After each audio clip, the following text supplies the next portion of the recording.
The tour was going wonderfully. The architecture. The art. The history just dripping from this place was enchanting. I couldn't believe we were actually going to spend the next couple of nights here. In an actual medieval castle. Of course it had been cozied up for a more progressive clientele, running water, air, electricity, etc.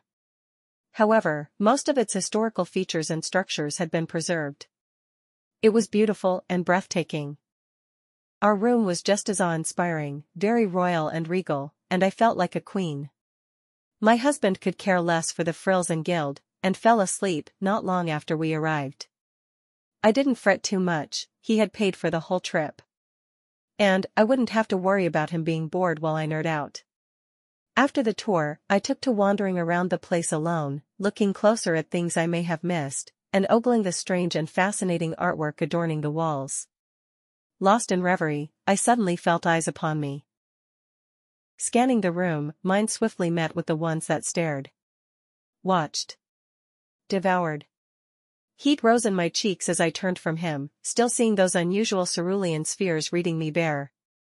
My feet found their way back to our room, and I was surprised to find it empty. No Brian. His luggage was gone. Brian? Silence, still and unmoving. The receptionist fixed me with a look of concern as I approached the desk. Everything okay? I shook my head. Have you seen my husband? Your husband? She looked confused. Suddenly, a man came from behind her, clearing his throat politely. Ma'am, I am so very sorry for the confusion. We have upgraded your accommodations as the room you were in is up for a slight renovation. Please follow me to your new suite. Still slightly confused, I followed him silently. Each step I took behind him felt like a perversion of nature, just wrong. I got the ick. He led me down winding, endless corridors, finally stopping in front of a set of ornately carved doors. Before I could look too closely, he opened them into a cavernous bedroom. It was dressed in hues of royal purple and dark mahogany, with dated furniture and an immense canopy bed, draped in rich linen. It was opulent and breathtaking, and I almost forgot about the issue at hand. I scanned the room. Where is Brian? The room is beautiful, sir, but where is my husband? Have you seen him? He smiled. Yes, ma'am.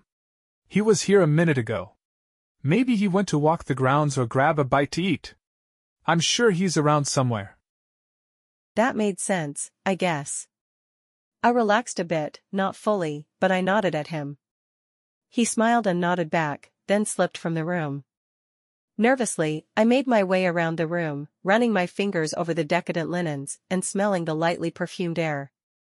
I needed to relax. And a bath sounded like just the ticket. The bathroom was just as beautiful as the room. Marble floor, clawfoot tub, gilded fixtures, and a beautiful balcony I planned to lounge on afterwards. Different bath potions were displayed on a little table and I indulged to my heart's content. I sat there, in the tub, eyes closed, mind drifting. Then I felt a familiar feeling. That heat. Eyes upon me, drinking me in. It was visceral. Physical. A deep sigh from the direction of the balcony caused me to sit up and spin around. There stood a man.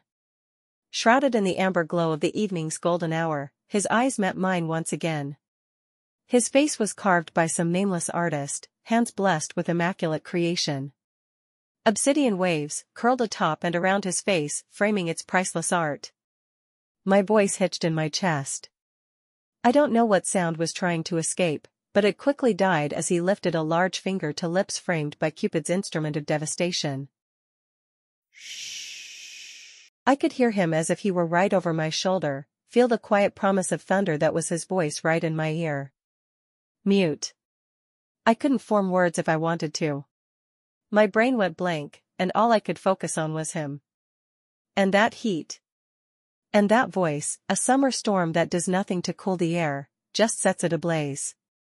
Unease crept back in, and I realized that I was a little too lax for someone being watched and intruded upon so boldly. My hands clasped over my body, feeling more naked than naked could be. What the fuck? Life sprang back to my vocal cords. He simply smirked at me, and walked to the side of the balcony, disappearing from view. After a beat, I grabbed an aptly placed bathrobe and cautiously made my way to the balcony, only to find no one there. The mind is a peculiar thing. You can see something with your eyes, something fully flesh and bone, and it could be in your head alone. I was at an impasse. Do I believe my eyes, well known for their tricks, catching glimpses of shadow in the nothingness? Or do I choose to close them and ignore, suppress, digress, the man I came here with? Why hadn't he come back yet? Why did he leave? Why couldn't I remember his face? I dropped down into a frilly chair on the balcony and tried to force myself to recall a memory seemingly long faded from my brain.